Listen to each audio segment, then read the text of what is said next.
Le premier gros dossier qu'on a traité avec le CIPEREC, c'est la rénovation de tout l'éclairage public. L'éclairage public de la ville de Drancy était vieux, non homogène, fragile.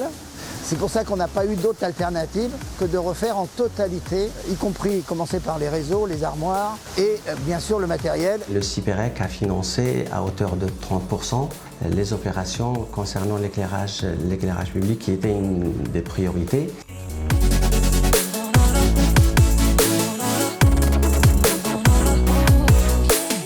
Ce qu'on a fait, c'est qu'on a mis du LED sur l'ensemble de l'éclairage public depuis 2016 jusqu'à 2020. Éclairage en LED qui est intéressant de par la possibilité d'avoir une modulation de l'éclairage public.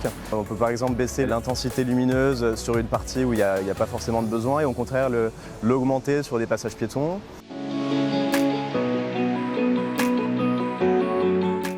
Et à partir de 2019, donc, les enveloppes du CIPEREC étaient consacrées à la rénovation thermique des bâtiments communaux. Notamment sur les groupes scolaires, on vient faire la rénovation thermique des bâtiments avec des opérations type isolation des toitures, isolation des combles, isolation des murs ou des planchers bas, le remplacement de l'éclairage intérieur, remplacement LED avec leur pilotage intégré avec des détecteurs de présence, détecteurs de luminosité. Voilà, donc en réduisant les consommations de chauffage, on arrive à réduire notre impact et notre émission de gaz à effet de serre.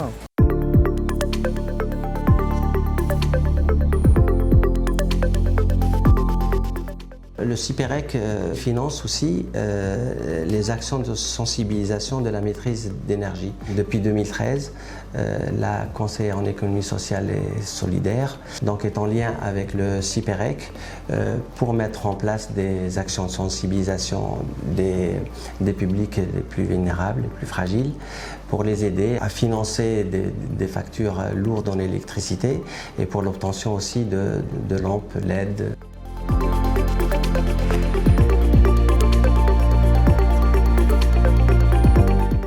Généralement, l'anticipation est le mot clé pour réussir un dossier de subvention. On a une période très restreinte pour déposer le dossier. Quand c'est urgent, c'est déjà trop tard.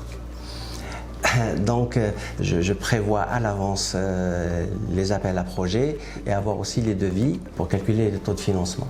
Et puis la délibération aussi, qui est un moment très important puisque la délibération n'a pas la même temporalité que les subventions. Donc souvent, le CIPEREC accepte qu'un projet de délibération soit déposé en attendant sa signature. Et souvent, quand il y a un oubli, on est rappelé pour dire qu'il manque un document. Et ça se passe généralement bien à condition qu'on ait déjà au moins le dossier technique est bien préparé, bien ficelé.